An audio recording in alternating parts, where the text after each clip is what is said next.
Bonjour et bonsoir à tous. Bienvenue dans Banzasi Kama. Il est urgent de se réveiller. Je voudrais dans cette vidéo tirer un trait sur un mot.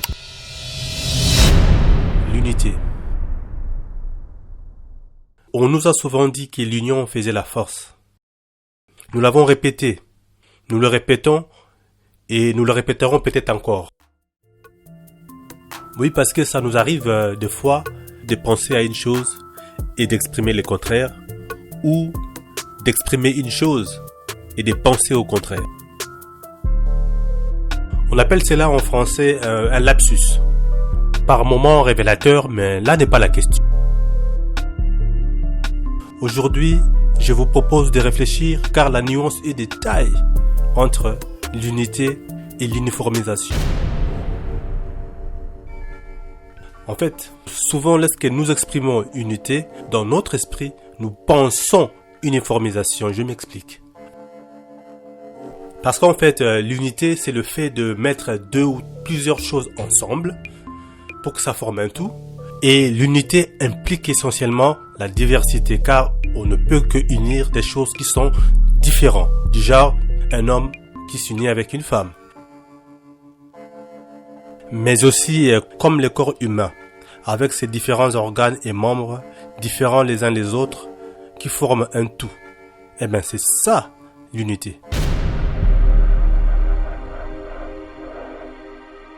Tandis que l'uniformisation, c'est de mettre sous une même forme une ou plusieurs choses, sans forcément les unir.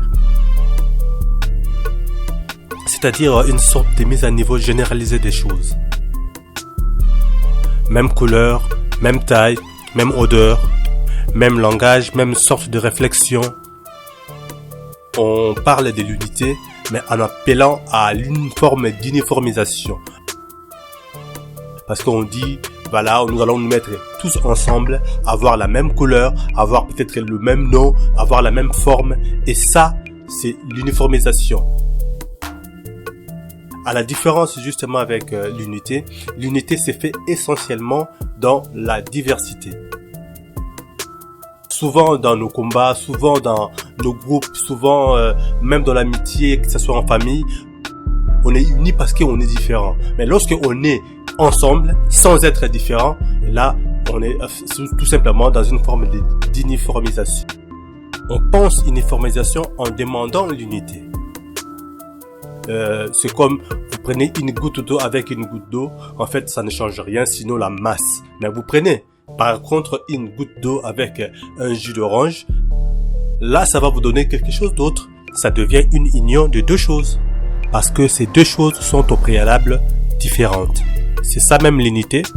Par contre, lorsque vous mettez deux éléments de la même nature, une goutte d'eau par exemple avec une autre goutte d'eau, ça ne change rien. Il n'y a pas de réaction, ça ne bouge pas. Voilà un exemple parfait de l'uniformisation. Alors, faites attention, très attention lorsque vous parlez de l'unité. Ne surtout pas penser à l'uniformisation. Et lorsque vous parlez uniformisation, ne pas penser unité, parce que tout simplement ce sont deux mots qui sont totalement différents. Et je vous dis à la prochaine, à bientôt.